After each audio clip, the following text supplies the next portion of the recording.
Bob Marley, River, Phoenix, Hunter S. Thompson, and Heath Ledger. All friends, all heroes, you know. I'd like to see, you know, these four people together.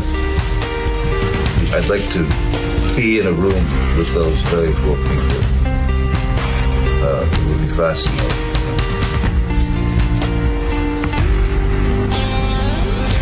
Hunter, of course, he had a bit more time on the planet than some of those guys did.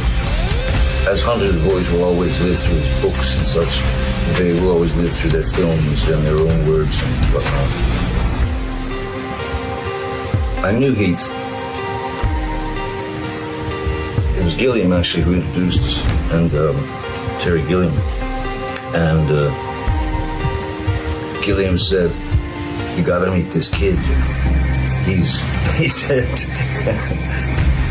you gotta meet this kid. He's the next you."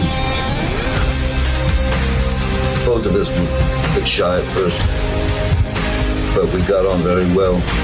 We spent some time, hung out together in Venice, Italy, a little bit during the festival.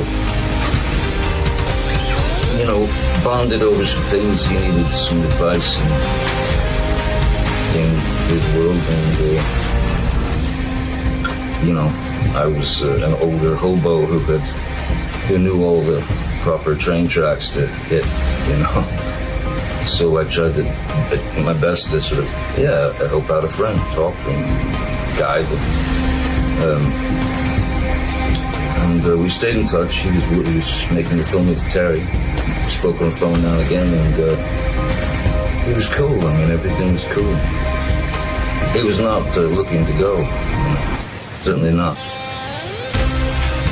As I said, they didn't have enough time on this earth, but the time that they did have, they certainly planted, you know, their individuality, their uniqueness, their world, their heart, their emotions, their senses of humor out there into the world, so we know them. So they said a lot in their short lives. Bob Marley, another hero, another legend. Marley's words, if you take even one song, let's take the song War, until the philosophy which holds one race superior and another inferior is finally and permanently discredited and abandoned. Everywhere is war. That's one verse. And his expression of that rage that he had for wanting peace so bad led him to perform that song, War. Then you go to the songs about living in Trench Town, and you go to his life, his boyhood, every thought is in those songs. Marley is another unique artist in the arena of Dylan, you know. So I believe that all four of these fellas contributed an enormous amount to the world.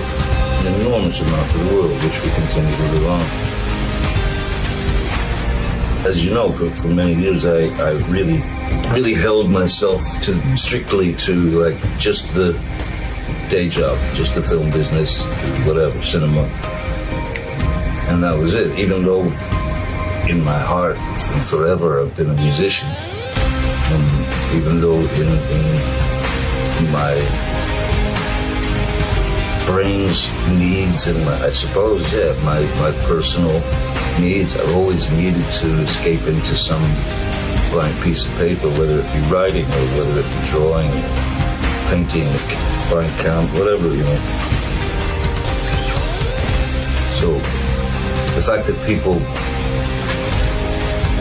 when I decided I'll just go with it, I won't limit myself anymore, I'll just do what I do, and if people go for it, that's great. If not, that's all right too, you know.